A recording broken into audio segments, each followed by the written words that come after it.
Hi, Gregory. Hello, Pierre. Thank you for welcoming me into your lair, where you write your books, which we will talk about later. To put our presence here today into context, we are in the context of this creation of the first limited series of a watch, in this case a military watch, a creation in which you participated as an expert on American aviation. Absolutely. Actually, when you told me about your project, I found it very interesting, as I do through my articles in various books, to put names to faces in order to tell stories. And among all the photo albums in my collection, there is one in particular that really speaks to me. The photo album of an American heavy bomber pilot who was based in England named Richard Schmidt, who served in the 381st Bomb Group and more specifically in the 533rd Bomb Squadron. A pilot who had quite a remarkable journey since he began his operations on February 20th, 1944. This was right in the middle of Big Week, which is a Tell us what that is, because not everyone is a specialist. So it's an operation, a strategic bombing campaign that the Americans devised to break the back of the German Air Force, since they had come to the firm conviction that the war would ultimately be won in the air above all else. Whoever controls the skies will win the victory. And so during this week of operations, which takes place from February 20th to 25th, the Americans are going to drop on the German aviation industry and on Luftwaffe bases the same tonnage of bombs that they had dropped since the start of their operations in August 1942. So we're talking about the period from August 1942 to February 20th, 1944. That's already a considerable amount. And now, in just 1 week, they're going to drop the same tonnage of bombs on German aviation and the German aviation industry. So they're about to unleash a firestorm campaign on Germany. And Richard Schmidt arrives as a co-pilot in this unit and begins his operations. And he quickly flies several missions in a row. At the very beginning of March, he takes part in the very first major daytime bombing raid on Berlin, which takes place in Europe. On March 6th, 1944, the target for his unit is the ball-bearing factories in Erkner, located to the east of the Berlin metropolitan area. And during that day, it was the largest aerial battle of all time, both for the Americans and the Germans. Over the course of that day, the Americans lost 69 heavy bombers. So with 10 crew members each, that's 690 who were struck from the roster of American forces. With such a high loss rate, you can imagine that the ranks of the 8th Air Force could be reduced to almost nothing in just 15 days, 3 weeks. And so Richard Schmidt would go through this hell and complete his tour of duty, which at the time consisted of 30 missions. 30 aerial missions. 30 combat missions. At the beginning of the conflict and up to a certain point, a tour of duty was set at 25 missions. It was later increased to 30. Here we are right in the middle of that period. And if I remember correctly, I think it must have been toward the end of 44 that the tour of duty was finally raised to 35 missions. And so Schmidt flew about 20 missions as a co-pilot, and then he became aircraft commander of his own crew. And his photo album is particularly moving because he enhanced it with documents and newspaper clippings from that time. It is richly illustrated with private correspondence and photos that immerse you in the world of that war. Absolutely. And documents that retrace his entire journey. There are even letters and correspondence addressed to his parents. It's truly a very moving document, and it's of quite exceptional quality because it contains absolutely everything.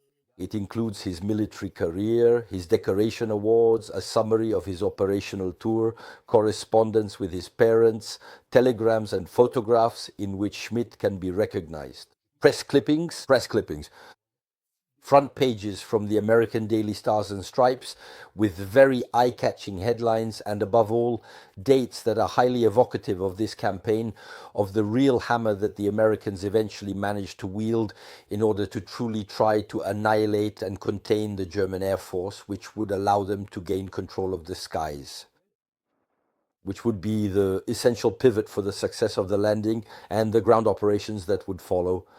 So the idea came to me when we started talking about this project to choose a man, to choose a unit, to choose a plane, specifically the B-17 Flying Fortress, which is an aircraft with absolutely magnificent lines and which on its own symbolizes the 8th Air Force, just like the P-51 Mustang fighter or the famous P-47 Thunderbolt. So I found it very interesting to focus on this man whose journey in a way mirrors that of many other men, but who unfortunately did not leave behind traces that have survived through the ages. Gregory, let me come back for a moment to something you said earlier. You mentioned my book, but very modestly, because you have produced and written three, I believe, and you even have another one in the works. Could you tell us a little about it? I have never stopped collecting anything related to the 8th Air Force. And in this new book, I wanted to include everything I have discovered, both through photo albums of pilots or heavy bomber crew members, but also of fighter pilots, which was a subject just as important as bomber aviation. I have meticulously developed a completely new and innovative editorial approach, and I sincerely hope that this groundbreaking concept will indeed come to its full and successful fruition. At this precise moment, I do not yet know with which specific publisher this will be, but I have diligently focused on the essential aspects and foundational elements of this exciting new endeavor, to giving it my all and doing my very best. And in terms of iconography, it's really in the same vein as my earlier works. All right. Speaking of iconography, let's get back to what allowed us to meet, or at least to work together, since we already knew each other, which is pilot watches. Among all these photos in the albums you've managed to collect over your career, do you have any historical photos of pilots with their watches on their wrists? It's extremely rare, and it's very complicated because at that time, photography was primarily used to capture people in the moment, either to take a souvenir photo at the foot of an aircraft to include in a letter sent to the family, or to document history.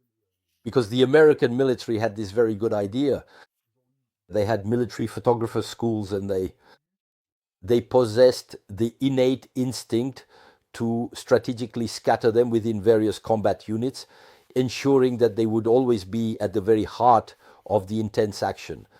Furthermore, they were equipped with sophisticated machines and dedicated photographic laboratories to meticulously develop their precious photos right there on the military bases, and to subsequently create impressive enlargements with specialized equipment of an absolutely mind-blowing, truly exceptional quality. I discovered this while scanning these prints, which are often printed in a common size of 4 by 5 inches. You will undoubtedly notice that the higher the resolution, the more intricate detail and clarity appears on the screen, making the visual experience much richer. And there are details in some photographs that didn't necessarily catch my eye at first, but once scanned and displayed on the screen, absolutely blew me away. And that's when I discovered the powerful quality of these prints, with which you can easily make a full page, a double page spread, or even posters and enlargements.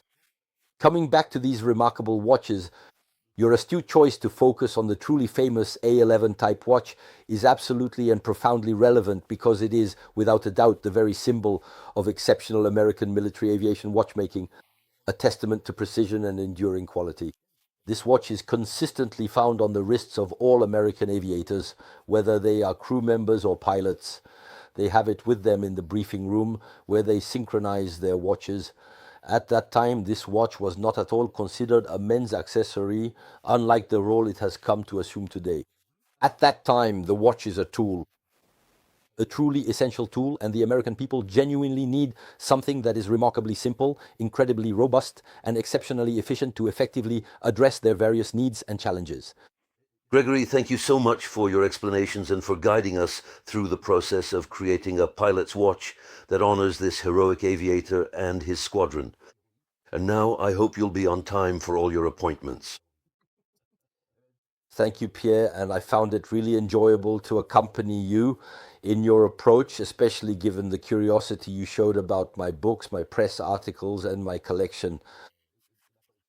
I could only be delighted to accompany you and to shed light on your genuine curiosity, because it is healthy.